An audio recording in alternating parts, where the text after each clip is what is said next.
Capítulo 3. Escala de grises. Mientras pasaba por delante del espejo, Erzualegni no pudo evitar soltar un suave gruñido. Antes tenía la piel de un hermoso tono rojo, un brillante tributo a su herencia demoníaca, pero la sombra grisácea de los Sadobar le había quitado brillo. Notó, sin embargo, y con cierta satisfacción, que sus ojos habían escapado a ese cambio. Los iris, rojos, seguían conservando todo su esplendor infernal. Aún así, Alegni había aceptado la compensación. El que el color de su piel se hubiera vuelto más apagado era un pequeño precio que pagar a cambio de una mayor longevidad y muchos otros beneficios que ofrecía su vida entre los Sadobar.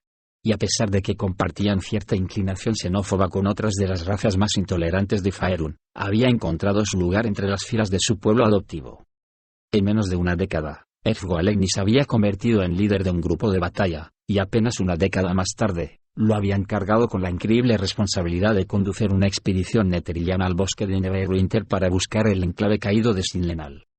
Se entretuvo frente al espejo, admirando su nuevo capote de lluvia negro, hecho con una tela satinada y brillante, y con el cuello rígido del tono de rojo brillante más increíble que había visto, que iba a juego con la hoja de su gran espada y se complementaba estupendamente con el largo cabello de color púrpura que caía alrededor de sus cuernos de carnero.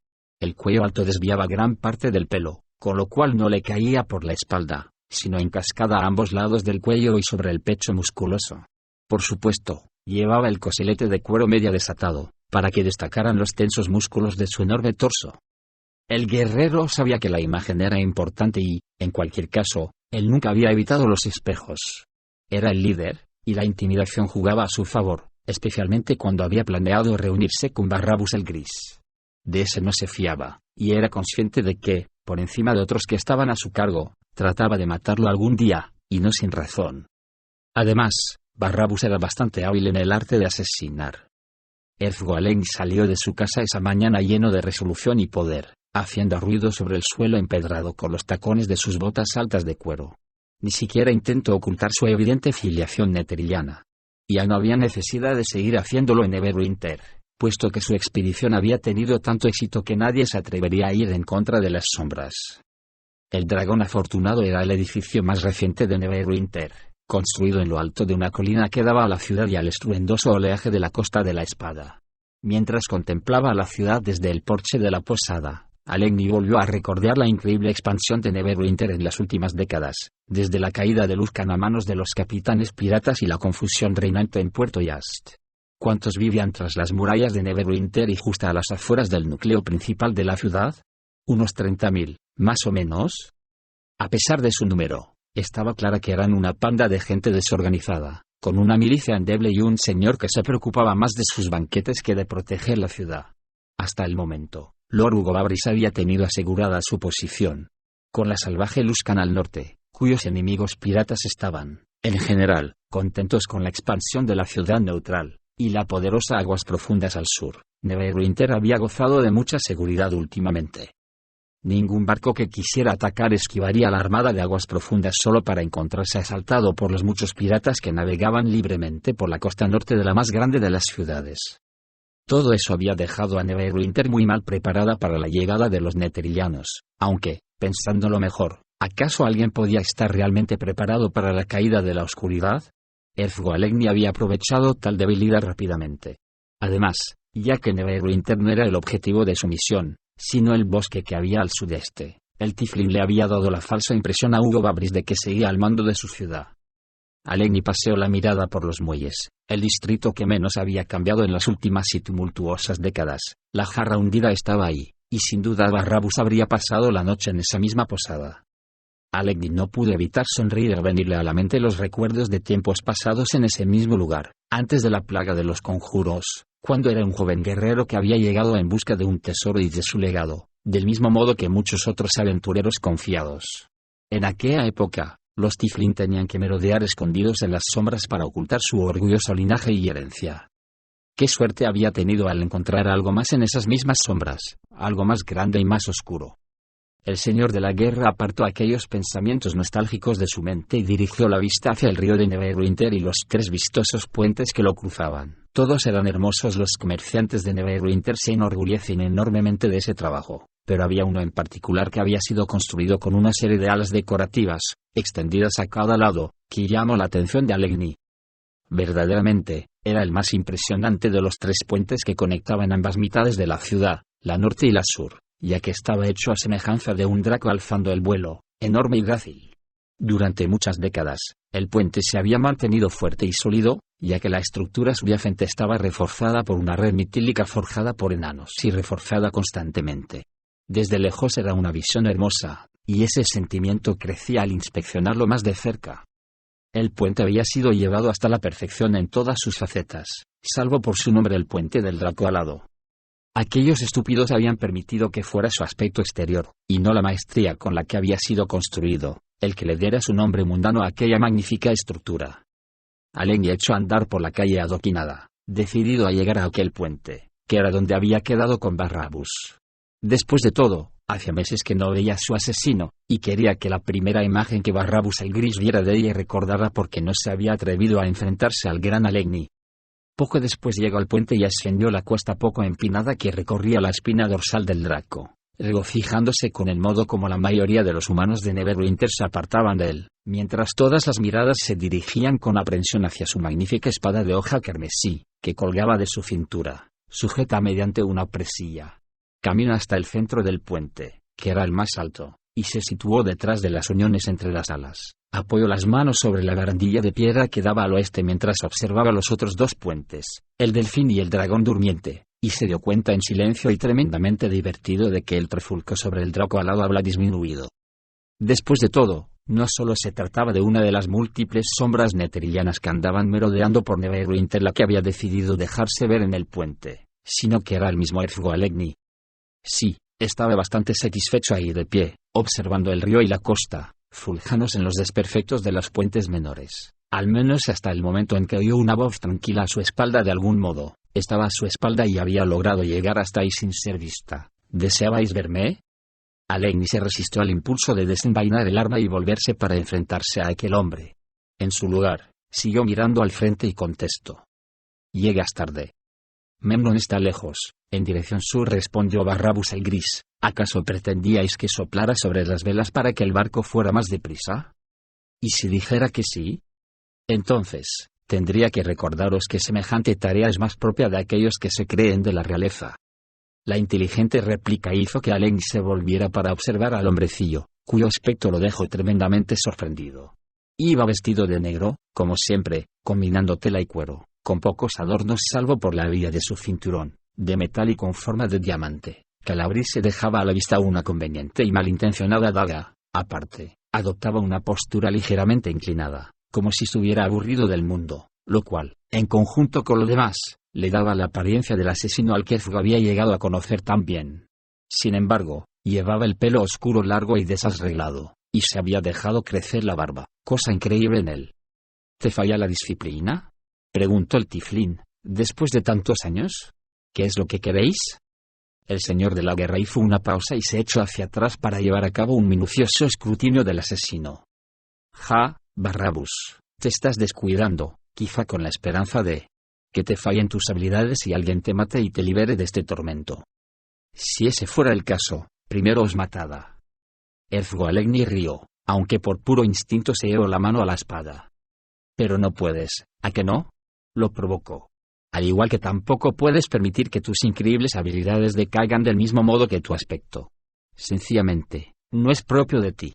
No, la perfección es tu defensa. No engañas a nadie, Barrabus el Gris.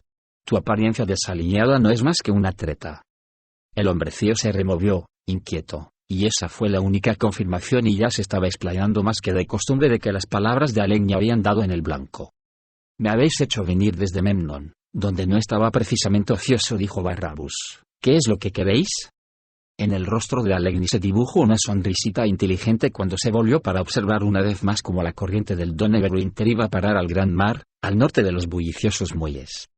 «Esta estructura es magnífica, hermosa y funcional, ¿no crees?», preguntó sin volverse a mirar al asesino. «Me permite cruzar el Do». «Más allá de su utilidad», replicó el tiflín. Barrabus no se molestó en contestar. «La belleza», le explicó Alegni, «no solo se trata de los contrafuertes o los pilares. Que va. Cada uno de ellos está cubierto de pequeños diseños que tienen como función completar la imagen en su totalidad. Sí, Esa es la verdadera firma de los artesanos. Me encanta cuando la artesanía se transforma en arte, ¿no estás de acuerdo? Cuando Barrabás no contestó, Alegni se volvió para mirarlo y se rió. Lo mismo pasa con mi espada, dijo el tiflín. ¿No estás de acuerdo en que es una maravillosa obra de arte? Si el que la empuña fuera todo lo artista que dice ser, no necesitaría mis servicios. Alegni dejó caer los hombros momentáneamente ante aquel implacable sarcasmo. Se volvió de nuevo hacia el hombrecillo con mirada amenazadora. Considérate afortunado de que mis superiores me impidan marcarte. Mi buena suerte no tiene límites. Y ahora os vuelvo a preguntar, ¿por qué me habéis hecho venir? ¿Para admirar un puente? Sí, respondió Alegni. Este puente. El puente del Draco alado. Su nombre no le pega, así que quiero que lo cambien. Barrabás lo miró con cara de póker. El señor de esta hermosa ciudad es una criatura extraña, le explicó Alegni. Vive rodeado de guardias, protegido tras sus murallas de piedra, y no comprende lo cerca que está del borde del precipicio. ¿No quiere cambiar el nombre?, dijo Barrabás, sin demasiado interés. Es muy tradicional, respondió Alegni con un suspiro fingido. No aprecia la sencilla idoneidad y la belleza del puente Erfgo Alegni. ¿El puente Erfgo Alegni? Maravilloso, ¿no crees? ¿Me habéis hecho venir desde Menón para convencer a un insignificante señor de que cambie el nombre de un puente? No puedo ir en su contra abiertamente, por supuesto, dijo Alegni. Nuestros asuntos en el bosque están progresando, y no quisiera desviar recursos. Y si actuarais abiertamente contra él, os arriesgaréis a iniciar una guerra con los señores de aguas profundas. Vuestros superiores no estaban nada complacidos con eso. Verás, Barrabás, incluso la gente simple puede comprender la lógica elemental. Ahora, hazle una visita a nuestro querido Lugo Babris esta noche y explícale que le interesa cambiar el nombre al puente en mi honor. ¿Y después podré abandonar esta porqueriza? Oh, de ningún modo, Barrabás. Tengo muchas más tareas para ti antes de liberarte para que vuelvas a tus jueguecitos en el desierto sur. Hemos encontrado algunos elfos en el bosque que necesitan ser persuadidos, y hemos desenterrado agujeros profundos. No enviaré a ningún verdadero Sadobar ahí hasta que esté seguro de la integridad de sus ocupantes. Te pasarías aquí años, esclavo, a menos que pueda persuadir a los príncipes de que, con todos los problemas que causas, no vale la pena conservarte, y así me libraré de ti de una vez por todas. Barrabás el gris miró al tiflín con cara de odio durante unos instantes, pese a adoptar una postura relajada, con los pulgares colgando del cinturón. Se volvió, meneando la cabeza con expresión asqueada, y comenzó a alejarse. Tan pronto como el hombrecillo dio los primeros pasos, Erfgo Alegni echó mano a un bolsillo oculto en el borde del coselete de cuero abierto y sacó un peculiar instrumento de 3 dientes. Echó la mano hacia atrás y dio unos golpecitos en el filo de su poderosa espada inteligente, y ésta comenzó a emitir un zumbido de vibraciones residuales y resonancias mágicas. Esbozando una sonrisa cargada de malicia, agitó el instrumento junto a la empuñadura de la espada, como si estuviera despertando a la bestia que habitaba dentro de la hoja. Barrabás el gris se encogió, tambaleándose hacia un lado. Extendió las manos para a continuación cerrar con fuerza los puños. Apretó tanto la mandíbula que tuvo suerte de no morderse la lengua. El zumbido, la canción de guerra, prosiguió y recorría su cuerpo como si fueran pequeñas ondulaciones de lava que hicieran hervir su sangre. Cayó temblando sobre una rodilla, con una mueca de dolor. Alegni, sosteniendo el tridente que zumbaba sin parar, dio unos pasos alrededor del hombre. Miró al peligroso asesino a los ojos unos instantes, para después agarrar los dientes del instrumento y hacer que el zumbido cesara, así como el conducto de llamada de la espada y el dolor.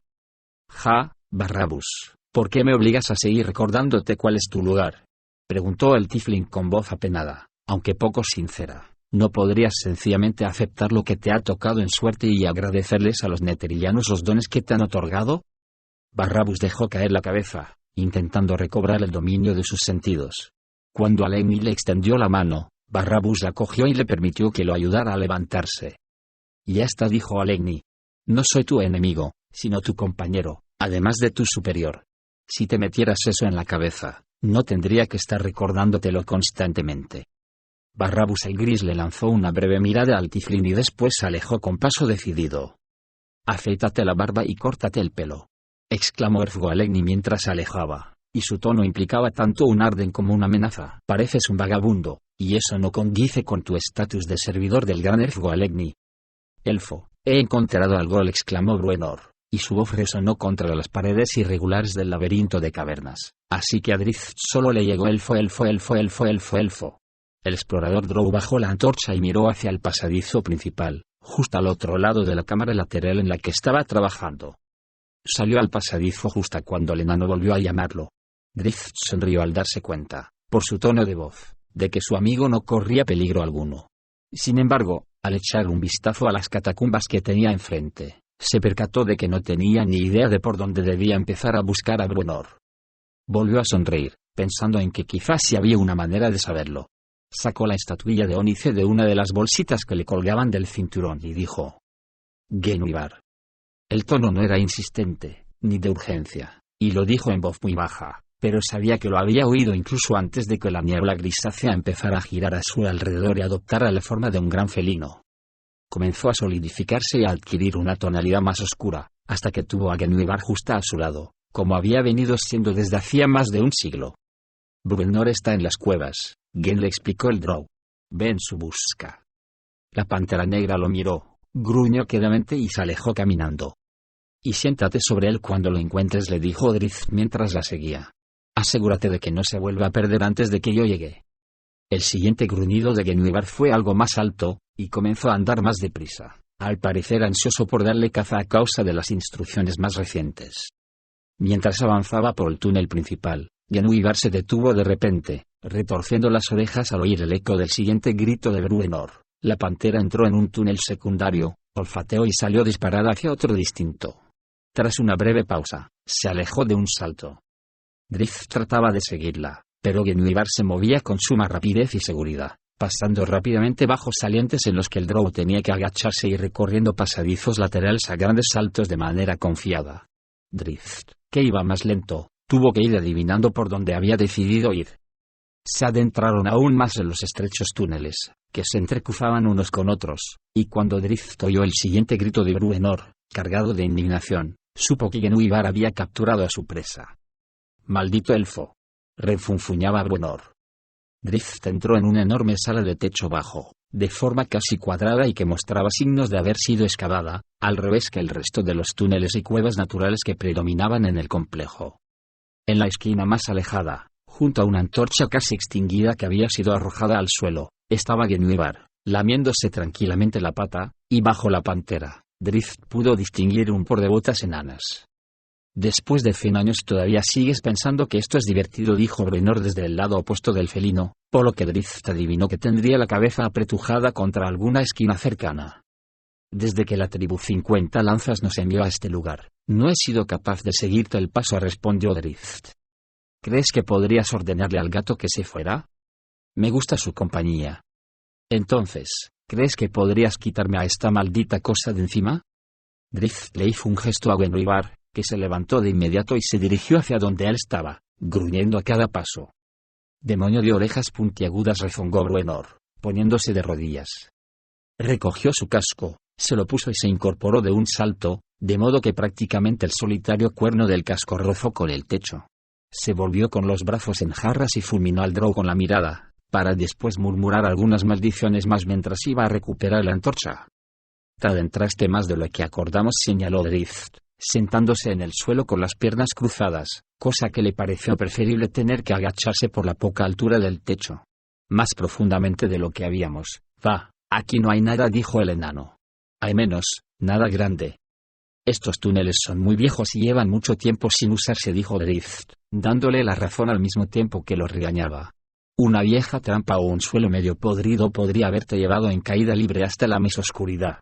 Te lo he advertido muchas veces, amigo mío, no subestimes los peligros de la antípoda oscura. Estáis pensando que hay más túneles abajo, ¿verdad?» «Se me había ocurrido esa posibilidad», sí, dijo Drizzt. «Bien», dijo Bruenor, alegrándose. «Mantén esa idea en tu mente, porque sé que es más que una posibilidad». Mientras terminaba de hablar, se hizo a un lado y señaló, en el rincón en el que había estado trabajando, una grieta en la piedra con aspecto de haber sido labrada. «Hay más niveles», concluyó Bruenor, y saltaba a la vista lo orgulloso que estaba. El enano extendió el brazo y presionó con la mano sobre la piedra que había justo al lado de la grieta, tras lo cual se escuchó un fuerte chasquido. Mientras apartaba la mano, aquella parte de la pared sobresalió un poco, lo suficiente como para que Bruenor pudiera coger el borde y tirar hacia afuera.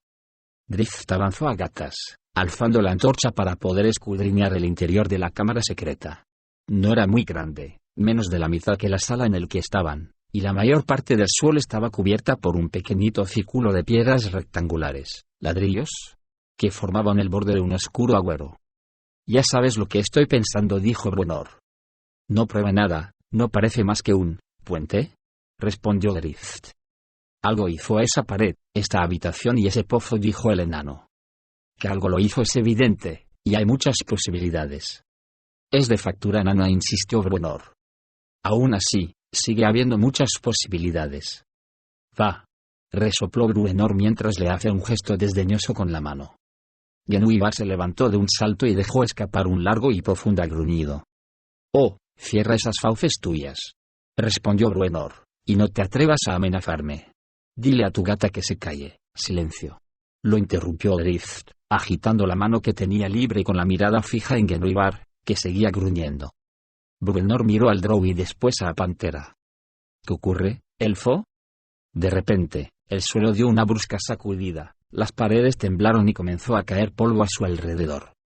«Terremoto», gritó Bruenor, pero su voz apenas se oía con el estruendo de las piedras entrechocando y desplomándose, o algo peor.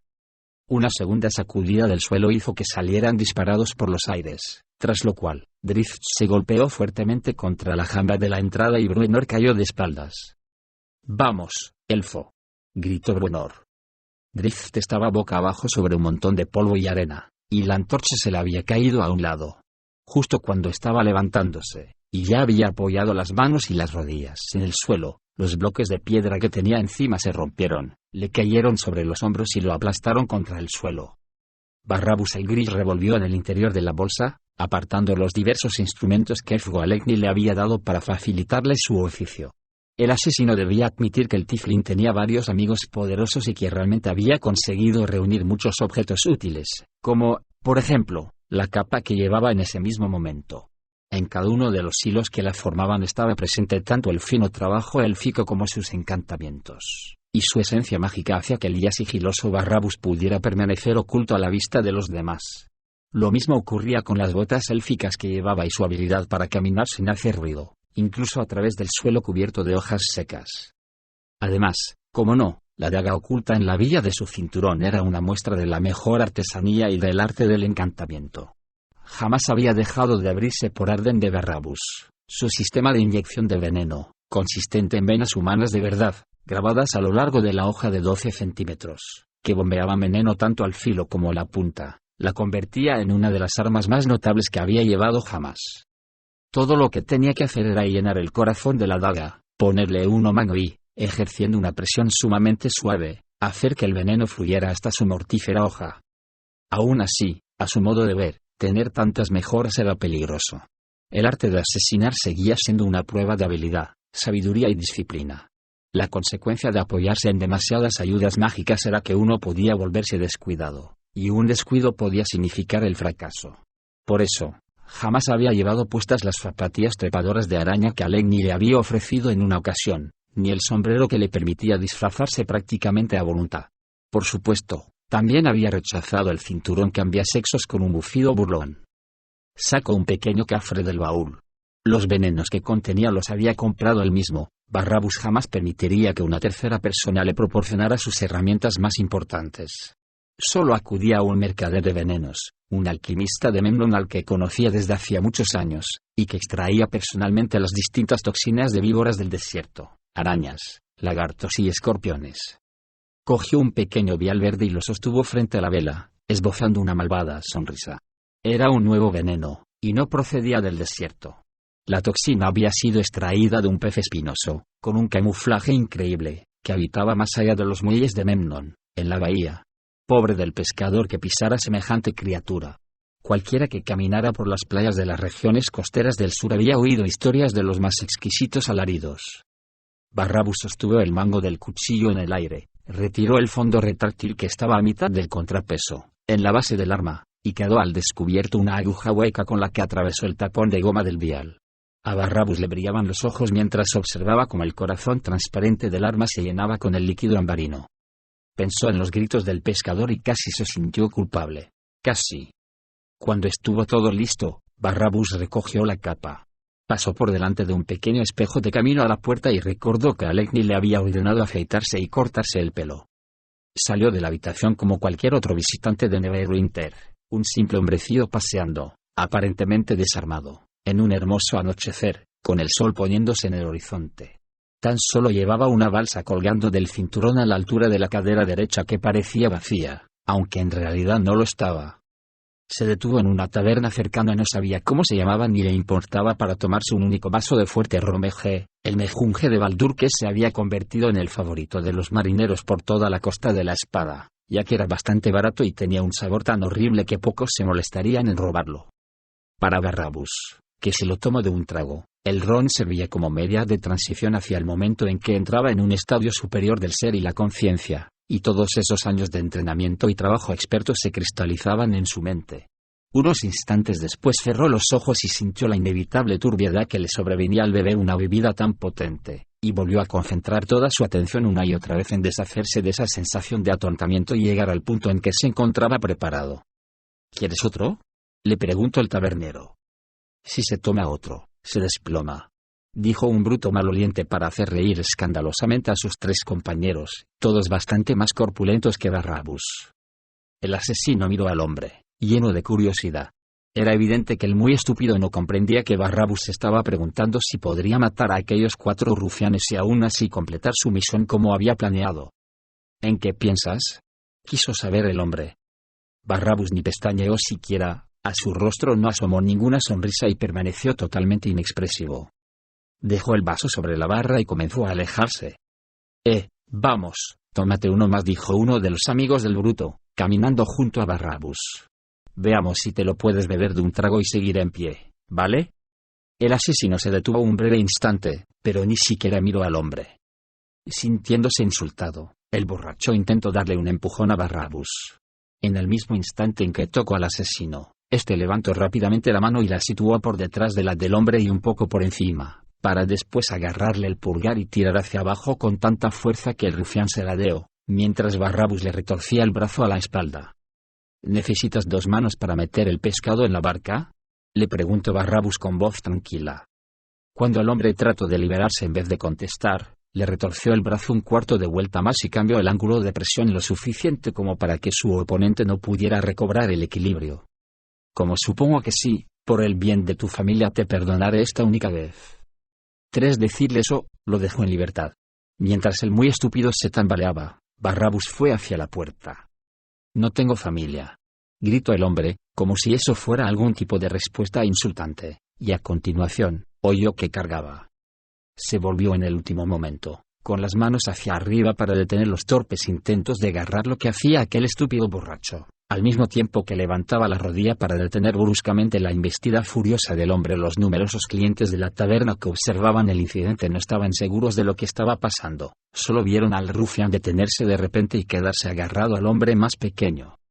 Probablemente, después de esto tampoco la tendréis, le susurró Barrabús. Así el mundo será un lugar mejor. Lo apartó suavemente e incluso lo ayudó a incorporarse, a pesar de que tenía la mirada perdida y debía estar bastante desorientado mientras se agachaba y bajaba las manos temblorosas para intentar sujetarse los testículos machacados. Barrabús no le prestó demasiada atención y simplemente salió de la taberna. Oyó un fuerte golpe mientras salía, y supo que el muy idiota se había desmayado. A continuación, como ya había previsto, resonaron los gritos rabiosos de sus 3 compañeros, que se estaban recuperando de la sorpresa que su audaz movimiento había suscitado. Salieron atropelladamente a la calle, soltando todo tipo de juramentos, saltando de arriba a abajo, mirando de un lado a otro y gritándole a la noche vacía. Después agitaron los puños, prometiendo venganza, aunque volvieron a entrar en la taberna. Barrabús, que estaba sentado en el tejado con las piernas colgando, se limitó a observarlos mientras suspiraba ante tan tamaña y predecible estupidez. Al poco tiempo estaba en la grandiosa vivienda de 4 plantas del Lord, escondido entre las sombras y los árboles que había en la parte trasera. Por lo visto, Hugo Babris era un hombre cauteloso, y Barrabús se sorprendió al ver tantos guardias patrullando por los jardines y recorriendo los balcones. Jamás había visto nada semejante, un líder tan débil que se había rodeado de abundante protección. El asesino sabía que aquello solía significar que el líder era más bien un pelele, un hombre de paja tras el que se escondían los verdaderos gobernantes. Sin embargo, ignoraba quiénes podían ser en una ciudad tan extraña y de crecimiento tan rápido como Neverwinter. Probablemente, piratas, o algún gremio de mercaderes que se estuviera enriqueciendo gracias a las políticas de Lord Gobabris. Una cosa era cierta: alguien estaba pagando grandes sumas de dinero para proporcionarle semejante protección. Miró a su alrededor, pensando que quizá debería pasar de largo. Comprendía por qué Erfgoalegni se había apartado de su camino para mandarlo llamar, pero se le ocurrió que tal vez el tiflín lo había enviado para que fallara. Teniendo eso presente, Barrabus se puso en marcha, pero no para irse. No le daría esa satisfacción a Legni. El asesino trepó silenciosamente por el muro y escrutó el patio. Se fijó en una patrulla concreta, un par de guardias sujetando cada uno un perro enorme y con pinta de tener muy malas pulgas. Estupendo, dijo en voz baja. Bajó de nuevo y recorrió varias veces un perímetro en la parte exterior del complejo. Solo veía una entrada posible. Había un árbol cuyas ramas penetraban en el complejo de Hugo Babris, pero llegar hasta el edificio desde una de las ramas requeriría un gran salto que lo llevaría justo al borde de un balcón ocupado por una de las patrullas. Una vez más, se puso a pensar que quizá fuera el momento de ir a hablar con Erfgoalegni. Sin embargo, la sola idea de admitir alguna limitación ante el tiflín lo empujó a trepar por el muro hasta el árbol, y después a las ramas más altas. Se detuvo un instante para observar la actividad en el patio y en los balcones, y elegir el mejor momento. Parecía algo desesperado, incluso ridículo, pero era la única forma. Corrió por la rama, saltó y alcanzó el borde del balcón del segundo piso justo cuando el centinela doblaba la esquina opuesta. Barrabus permaneció fuertemente agarrado debajo del balcón, hasta que pasó de largo, y a continuación saltó por encima de la barandilla y trepó por la pared hasta el siguiente balcón. Repitió la operación hasta que acabó sentado en el estrecho alféizar de una de las ventanas del último piso. Metió la mano en la bolsa aparentemente vacía, aunque en realidad era un espacio extradimensional, y sacó un par de ventosas unidas a sendos palos y atadas por los extremos con una pequeña cuerda.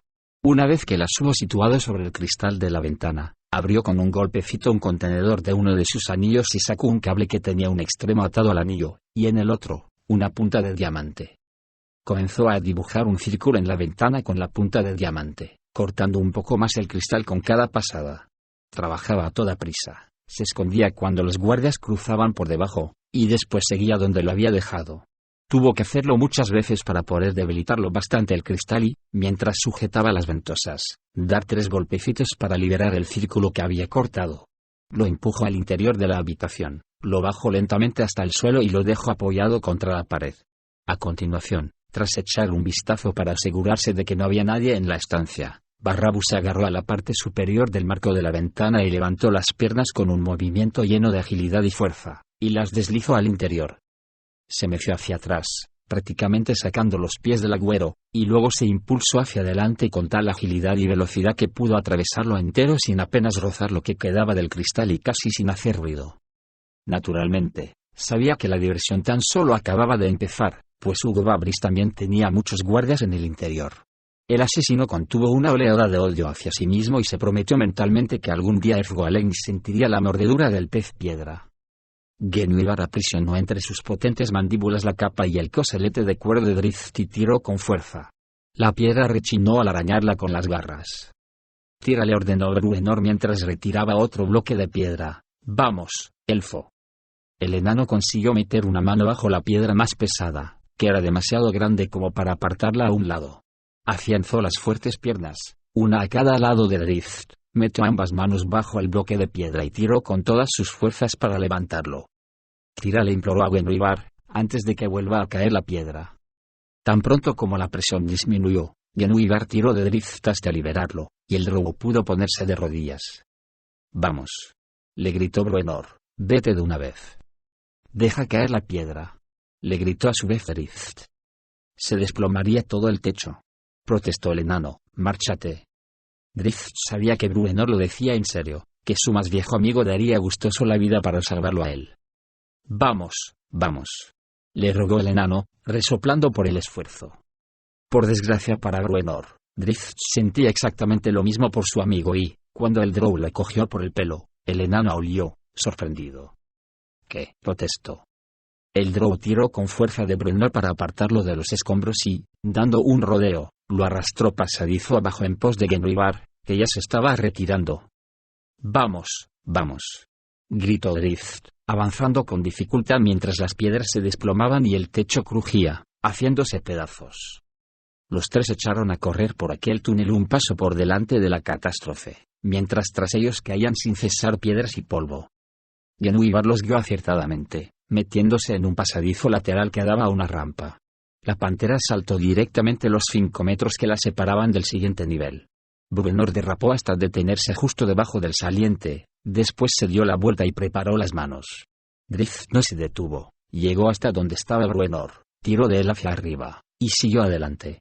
El drow alcanzó el suelo del siguiente nivel y se aferró con fuerza, incluso con el peso añadido de Bruenor, que se había cogido a sus piernas. Genwibar volvió a agarrar a Drift por la ropa con los dientes y tiró con todas sus fuerzas. Siguieron adelante, guiados por un siglo de conocimientos, coordinación y, sobre todo, amistad. Salieron disparados por la boca de la cueva justo cuando otra réplica empezaba a sacudir la zona. Tras ellos salió de la cueva una gran nube de polvo y se oyó el rugido de la catástrofe retumbando en las profundidades. Se dejaron caer a pocos pasos de la entrada de la cueva, en un trozo de terreno cubierto de hierba. Sentados entre jadeos, volvieron la vista hacia la cueva que podría haberse convertido en su tumba. «Vamos a tener que excavar mucho», se lamentó Bruenor. Drift no pudo evitar reírse. ¿Qué más podía hacer o decir? Y Bruenor lo miró con expresión desconcertada apenas un instante antes de unirse a él. El drow se tumbó de espaldas, mirando al cielo y todavía riéndose de la absurda idea de que un terremoto casi hubiera conseguido lo que miles de enemigos no habían logrado. «Qué final tan ridículo para Drift Durden y el rey Bruenor Gatlehammer», pensó. Después de un rato, alzó la cabeza para mirar a Bruenor, que se había acercado a la entrada de la cueva y se había quedado mirando hacia la oscuridad con los brazos en jarras. «Es aquí, elfo», decidió el enano, «estoy seguro, y tenemos mucho que excavar». «Adelante», Bruenor Gatlehammer susurró Drift, una letanía que había venido repitiendo desde hacía más de 10 años, «y has de saber, para mayor regocijo tuyo, que cada monstruo que nos encontremos por el camino tendrá muy en cuenta tu presencia y permanecerá bien oculto».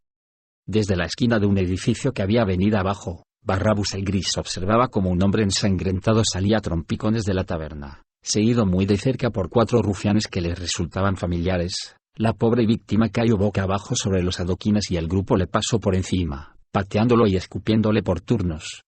2 de ellos lo golpearon con sus garrotes improvisados a partir de las patas de una mesa.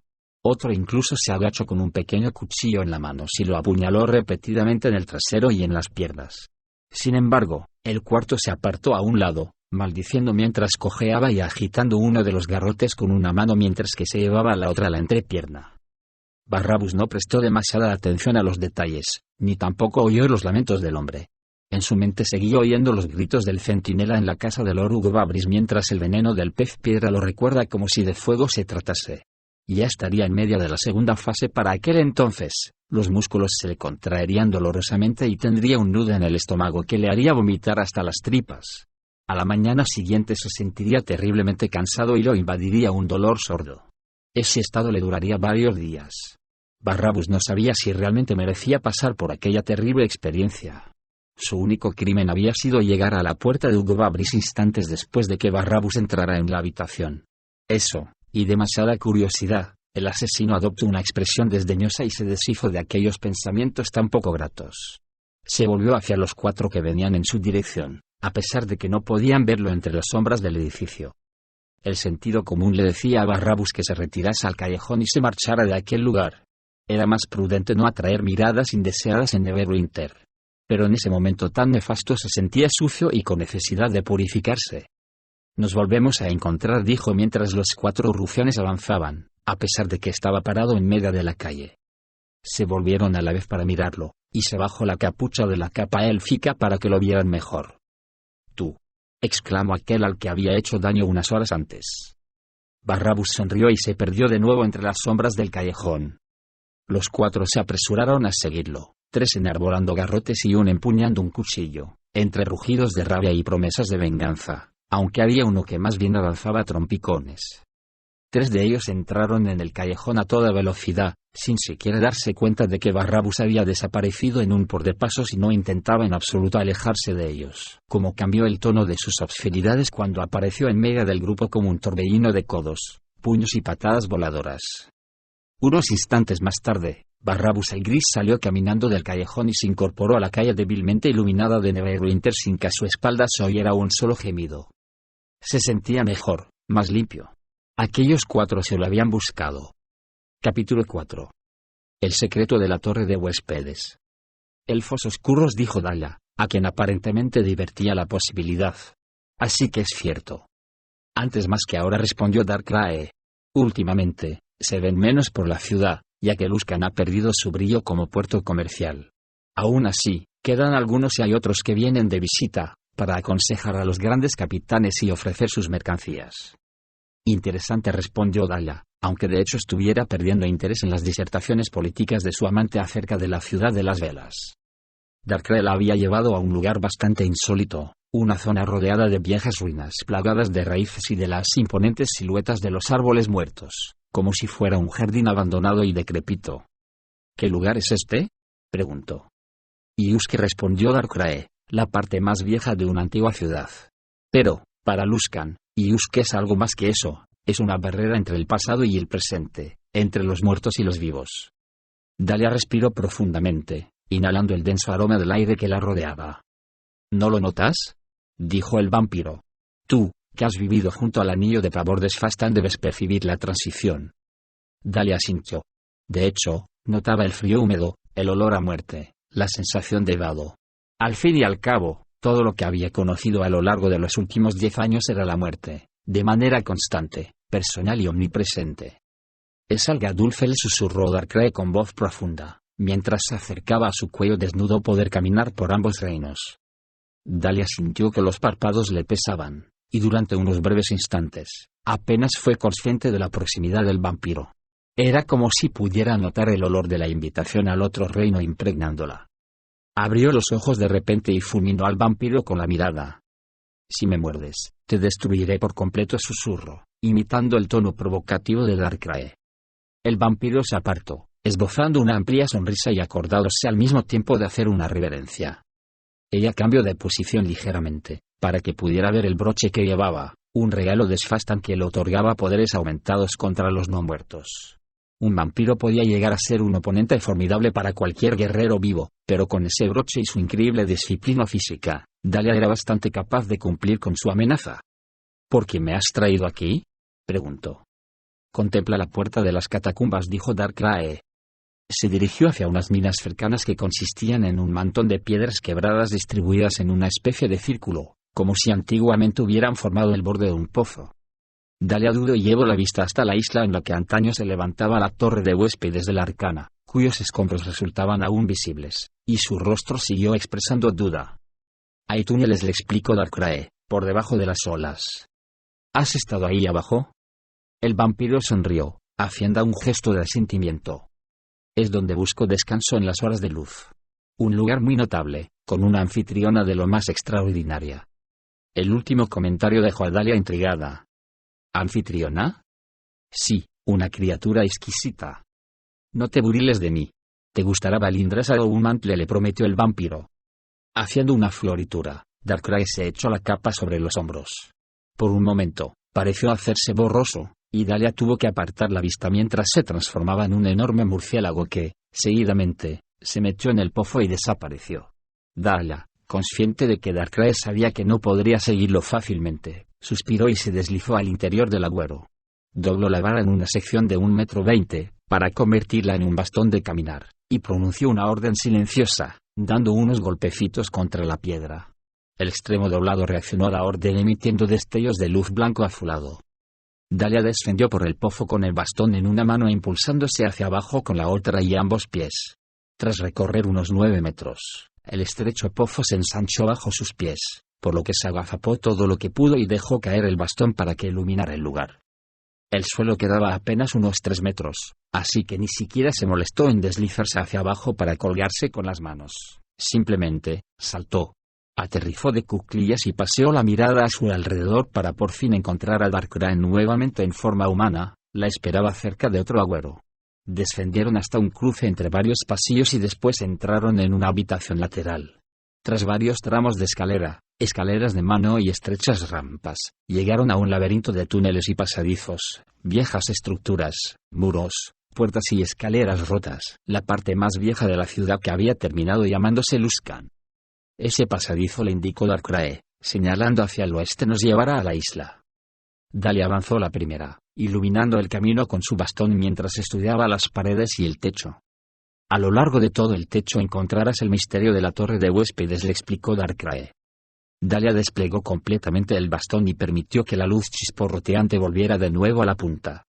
A continuación lo alzó sobre su cabeza, hasta casi tocar el altísimo techo del túnel.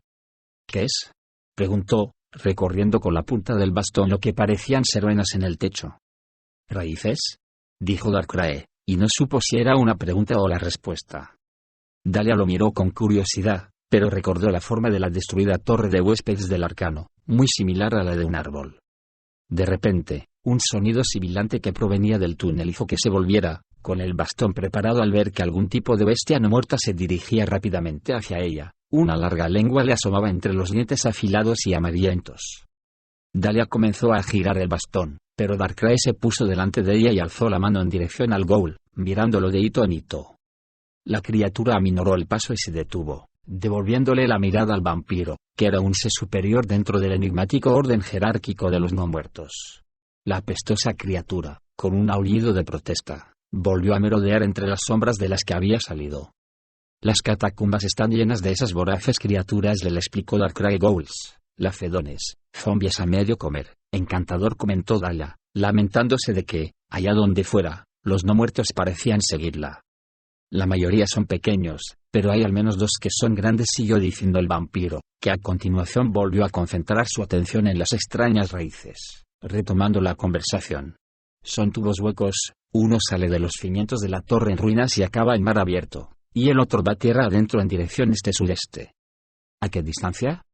El vampiro se encogió de hombros. Bastante más allá de las murallas de la ciudad. ¿Qué tipo de magia es esta?, preguntó Dahlia, levantando la luz, escrutando de nuevo el tubo verdoso casi traslúcido y las vetas rojizas. Antigua. Dahlia le lanzó al vampiro una mirada que no expresaba precisamente agradecimiento. Si tuviera que adivinarlo, diría que es enana, dijo Darkrai, dando más detalles. ¿Enana? Es demasiado delicada. Pero el trabajo de mampostería que lo rodea es impecable a lo largo de todo el camino, hasta las piedras que forman parte de los cimientos de la torre de huéspedes muestran claramente la marca de los artesanos enanos. Afirmas que la torre de huéspedes del arcano, una de las estructuras de mayor magnificencia y magia de todo Faerun, una sede del gremio de magos que es más antigua de lo que puede recordar el más anciano de los elfos, ¿fue construida por enanos? Creo que es posible que los enanos trabajaran con los antiguos arquitectos de la torre de huéspedes, respondió Darkrai, que probablemente fueran elfos, y no enanos, dada la historia de la región y teniendo en cuenta que la torre, antes de su caída, tenía forma de árbol. Dahlia no discutió, aunque sospechaba que se necesitaba algo más que unos cuantos humanos para juntar a elfos y enanos. ¿Raques?, preguntó Dahlia, ¿y crees que son import? Se calla en cuanto detectó movimiento por encima de ellos. Entonces, levantó la cabeza, llena de curiosidad, al ver que algún tipo de líquido recorría ruidosamente el tubo que tenía encima. Es la marea, explicó Darkrai. Cuando sube, cierta cantidad de agua penetra en los tubos, las raques, las venas, o como quieras llamarlas. Aún así no es mucha, y vuelve a salir con la marea. Dahlia no tenía ni idea de lo que podía significar toda aquella información. Ella y Darkrai habían ido a Luskan para averiguar si la destrucción de la torre de huéspedes había tenido algo que ver con los terremotos que habían estado asolando el norte de la Costa de la Espada desde su caída.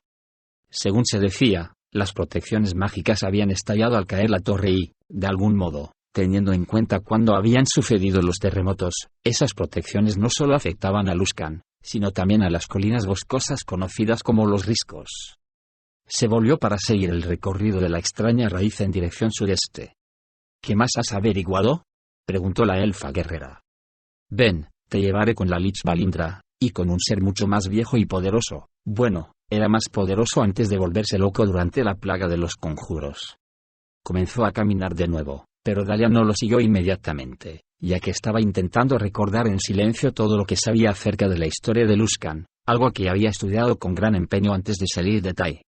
¿Arklengreet?, preguntó. Se refería al Lich que antaño había gobernado la torre de huéspedes en nombre de la Hermandad Arcana, y que había resultado vencido durante su caída. Vencido sí, pero ella sabía que no era probable que lo hubieran destruido, ya que, después de todo, así era como actuaban los Liches. Darkrai sonrió como muestra de aprobación. Un enemigo formidable, lo advirtió Dahlia, aunque llevo el broche de Sfastam para protegerme. Darkrai meneó la cabeza. Hace tiempo quizá, pero ahora ya no.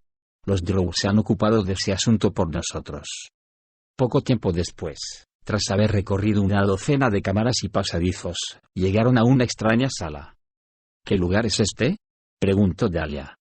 La estancia parecía más un salón de una taberna elegante que una cámara subterránea en medio de un entramado de cavernas húmedas. De las paredes colgaban coloridos tapices, y la habitación estaba exquisitamente decorada con muebles bonitos y de buena factura, incluido un toqueador de mármol con un espejo de gran tamaño, dorado a la hoja. «Es mi hogar», dijo una mujer que estaba sentada frente a ese mismo toqueador en una silla de aspecto delicado. Cuando se volvió para sonreír a la pareja, Dahlia trató con todas sus fuerzas de no hacer ningún gesto. Seguramente, había sido muy hermosa, tenía el cabello negro y lustroso, y unas facciones delicadas, aunque era difícil saber de qué color habían sido sus ojos antes de adquirir el aspecto de dos puntos rojos que brillaban con el antinatural fuego interno propio de los liches. Su sonrisa era espantosa, ya que se le habían podrido las encías y los dientes resultaban demasiado grandes, además de que su piel pálida parecía a punto de romperse cuando sonreía. ¿No te gusta?, preguntó con excesiva dulzura como si fuera una niñita jugando. «Oh, nos encanta, Valindra. De veras», dijo Darkrai con un entusiasmo exagerado antes de que Dahlia pudiera siquiera empezar a responder. La guerrera miró a su compañero vampiro y después a la Lich. «¿Vos sois Valindra Shadowmantle?», preguntó. «Pues sí, lo soy», respondió Valindra. «He oído relatos de vuestra grandeza», dijo Dahlia, y Darkrai le apretó la mano, dando muestras de su aprobación. «Pero, aun siendo favorecedores, esos relatos no hacen ninguna justicia a vuestra belleza». «Hay decirlo», Dahlia hizo una profunda reverencia, mientras Valindra reía disimuladamente. «¿Dónde está vuestro esposo, bondadosa señora?», preguntó Darkrai. Cuando Valindra se volvió como si buscara a alguien, Darkrai señaló con la barbilla hacia arriba, en dirección a uno de los estantes de una vitrina, que contenía una peculiar gema con forma de calavera y del tamaño del puño de Valindra. Mientras todos pensaban en la filacteria, los ojos de la calavera brillaron con intensidad durante un instante antes de volver a su estado original. «¿Gret está ahí dentro?», le preguntó Dahlia a su compañero en voz baja. «Lo que queda de él», respondió el vampiro. Después llamó su atención sobre una segunda gema con forma de calavera, en el lado opuesto, que no mostraba signos de vida en el interior del cristal blanco ahumado. «La filacteria de Valindra», le explicó Darkrai. Dahlia palpó el broche que llevaba en el pecho mientras observaba ambas gemas. Se atrevió a acercarse a la vitrina, y dándose cuenta de que Valindra seguía sonriendo tontamente, se atrevió a abrir la puerta. Miró a Darkrai, y este alzó las manos, incapaz de responder. «Es una gema muy hermosa», dijo Dahlia, dirigiéndose a Valindra. «Es de mi esposo», respondió la Lich. «¿Me permitís sostenerla?». «Oh, hacelo por favor», dijo Valindra. Dahlia no estaba segura de si semejante dulzura se debía a su aparente estupidez, o si era una sugerencia entusiasta que escondía razones más inicuas. Después de todo, era sabido que sostener la filacteria de un Lich despojado de su cuerpo era la manera más fácil de que lo poseyeran a uno. Aún así, Dahlia llevaba el broche de Sfastam, que le otorgaba una amplia protección contra ese tipo de nigromancia, así que cogió la gema y la sostuvo en su mano. Casi de inmediato notó la oleada de confusión, ira y terror que estaban contenidos dentro de la filacteria. Sabía que era Arklengreet, y lo habría sabido aunque Darkrai no se lo hubiera dicho, ya que el Lich le gritaba que lo liberase y que matara a alguien llamado Rowillard. Vislumbró atisbos de la gloria pasada de la torre de huéspedes del Arcano, ya que Arklengreet había sido su último señor. La asaltaron tantas imágenes y tantos pensamientos discordantes que parpadeaban en su mente. Sintió como si la arrastraran a las invitadoras profundidades de la gema. Comenzó a preguntarse dónde acababa Dahlia y dónde empezaba Arklengreet. Tuvo un destello de conciencia que la hizo volver a dejar la gema en forma de calavera en el estante, Se echó atrás rápidamente y trató de respirar mientras luchaba por mantener la compostura. «Vuestro esposo tiene una gema magnífica», Valindra dijo. «Oh, desde luego, pero no menos que la mía», contestó la Lich con un tono de voz completamente distinto, profundo, amenazador y sobrio. Dahlia se volvió para mirarla. «¿Por qué estáis aquí?», preguntó Valindra. «¿Os envía Kimburiel?» «¿Kimburiel?», preguntó Dahlia, dirigiéndose más bien a Darkrai. «Es uno de los líderes de los elfos oscuros de Luskan», le explicó el vampiro. «¿Dónde se encuentra?», preguntó Dahlia. «Se marchó a casa», respondió inesperadamente Valindra, con voz triste. «Muy, muy lejos. Lo echo de menos. Él me ayuda». La guerrera y el vampiro intercambiaron miradas de extrañeza. «Me ayuda a recordar», continuó Valindra. «Ayuda a mi esposo». «¿Fue él quien os dio las gemas?», preguntó Dahlia. «No, ese fue Jaglax», le respondió Valindra, y el estúpido enano.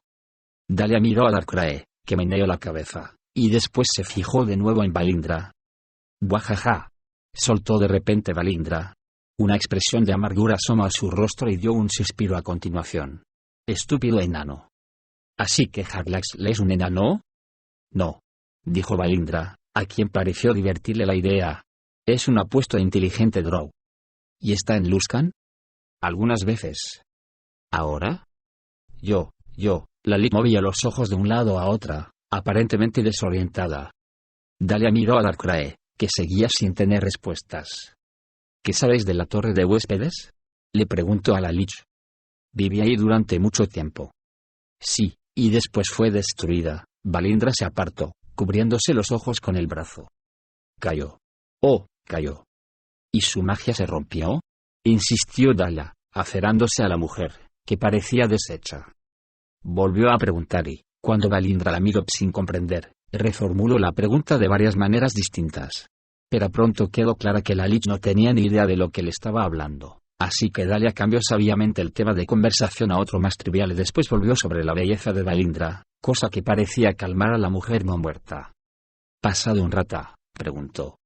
«¿Podría volver a visitaros, Valindra?». «Me encanta tener compañía», respondió la Lich.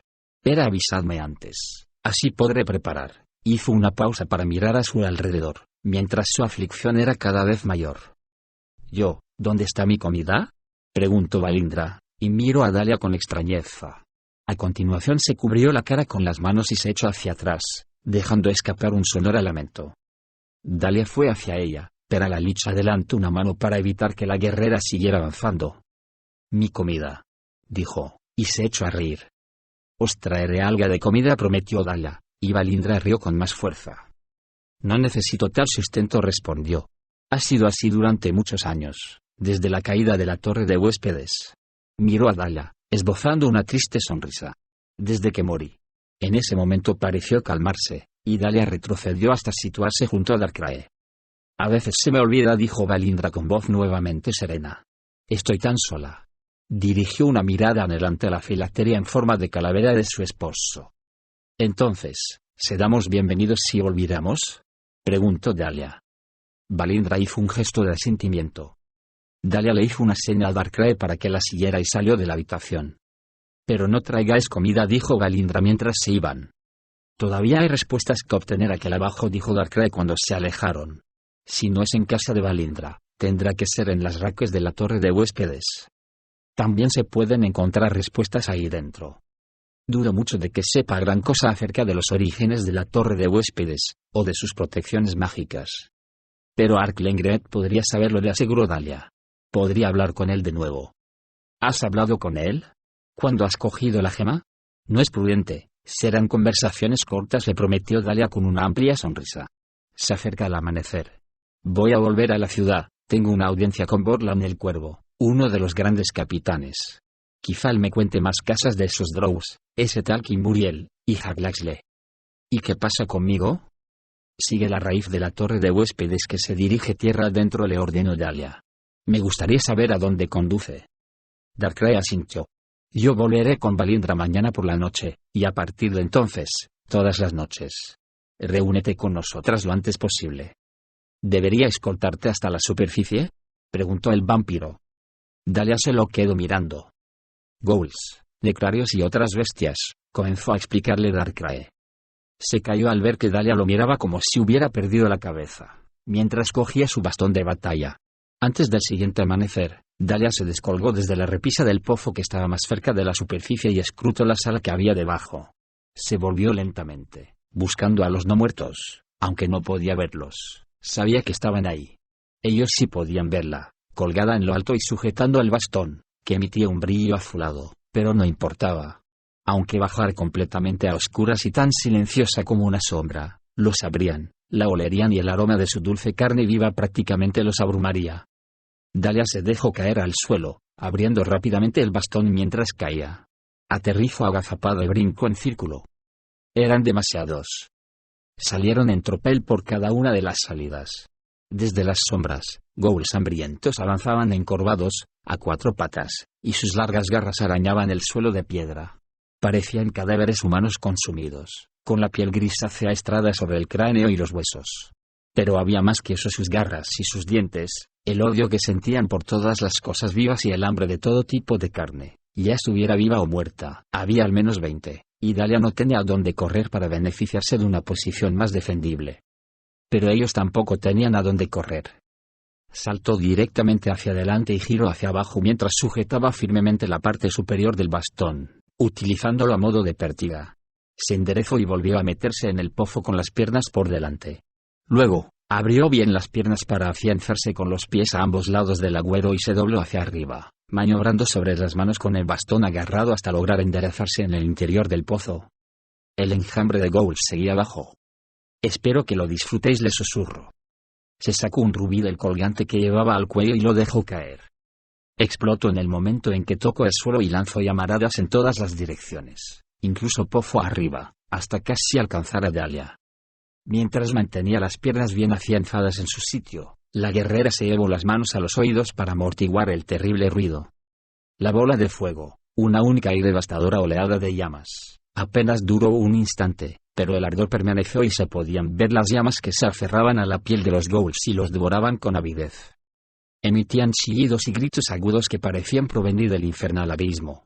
Corrían de un lado a otro como locos, agitando los brazos para intentar apagar las llamas y lanzando zarpazos para mantener a raya a sus enloquecidos congéneres, ya que algunos habían comenzado a embestir a los demás, mordiéndolos y arrancándoles la carne, haciendo cualquier cosa que pudiera eliminar aquel dolor. En medio de toda aquella locura, Dahlia se dejó caer otra vez sobre el suelo, soltando 2 extremos de unos 60 centímetros a cada lado de la sección central del bastón. Incluso antes de aterrizar ya los estaba haciendo girar, y tras incorporarse, se volvió hacia la izquierda y le propinó un golpe en la cabeza al no muerto más cercano que le hizo un agüero en el cráneo. Estaban demasiado angustiados, agitados y enloquecidos como para atacar coordinados, así que Dahlia se metió entre ellos. Cada vez que un brazo intentaba alcanzarla, acababa destrozado por uno de los extremos giratorios del bastón, y cada vez que la cara de un ghoul se acercaba demasiado a ella, acababa siendo golpeada por el extremo inferior de su sección central. Salió corriendo hacia una zona despejada, metiéndose por un túnel, y cuando oyó que la perseguían, separó la parte central del bastón en 2 secciones e hizo girar ambas armas coordinadamente, ganando impulso. Se acercaban 2 ghouls, o eso le parecía.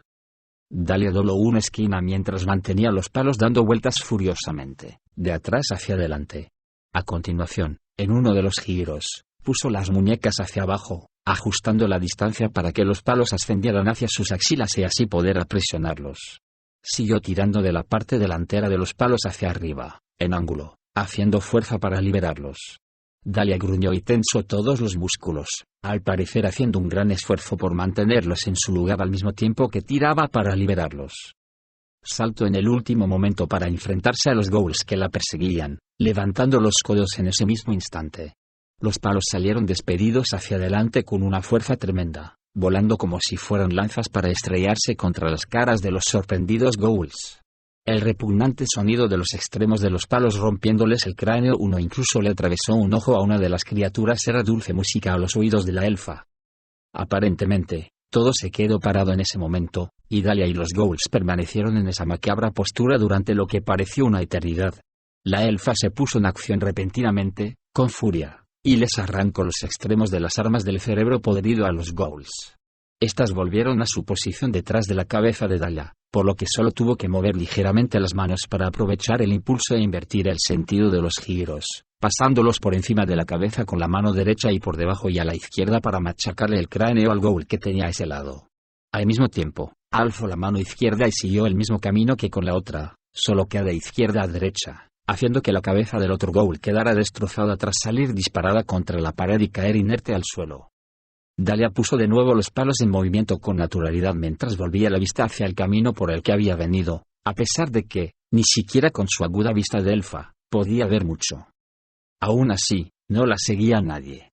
Montó el bastón y lo plegó nuevamente hasta que tuvo su forma inicial, y dio unos golpecitos sobre la piedra para que se encendiera la parpadeante luz azul. «Ja, Valindra Sadumantle», susurró mientras se ponía de nuevo en camino. «Espero que merezca la pena todo este lío». Darkrai era un vampiro y, como tal, resultaba evidente que no podía sudar. No obstante, sentía que una capa de humedad cubría todo su cuerpo, de modo que la ropa se le pegaba de la manera más incómoda. Normalmente, no hubiera necesitado luz para recorrer las cámaras subterráneas, pero su total incapacidad para ver despertó su curiosidad. Sacó una vela y algo de yesca y pedernal, y cuando por fin prendió la llama, el vampiro echó un vistazo a su alrededor con mayor curiosidad si cabe. Estaba en una estancia de gran amplitud y techos altos, como había sospechado, pero aún no podía ver demasiado, solo que había una densa cortina de niebla que impedía que la exigua luz de la vela penetrara. ¿Qué lugar será este?, susurró para sí mismo. Había entrado en una sala llena de vapor que olía a huevos podridos y que siseaba como si estuviera en un nido de víboras. Había viajado a muchos kilómetros de distancia de Luskan tras varios días siguiendo la raíz de la torre de huéspedes que se adentraba en la tierra. Estaba seguro de que los túneles eran de factura enana, aunque hacía mucho tiempo que no pasaba por ahí ningún enano. Mantuvo encendida la vela, a pesar de que era prácticamente inútil, y recorrió con lentitud la estancia.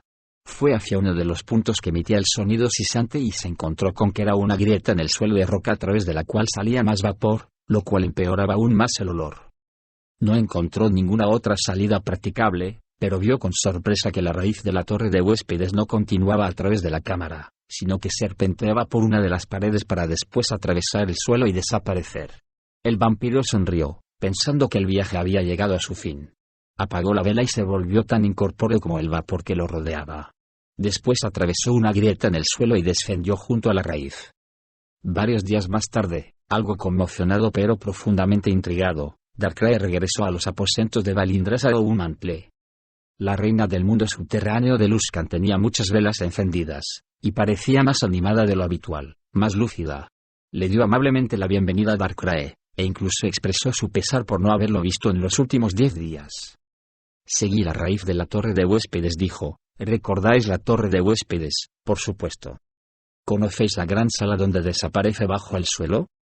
No tiene respuestas para ti, dijo otra voz. Dahlia salió de detrás de uno de los muchos biombos decorativos que había en la habitación. Sonrió brevemente e hizo un gesto de asentimiento en dirección a la gema en forma de calavera que estaba en la estantería, aquella en la que residía el espíritu de Arklengreet. Pero él sí, has estado, háblame de esa gran sala.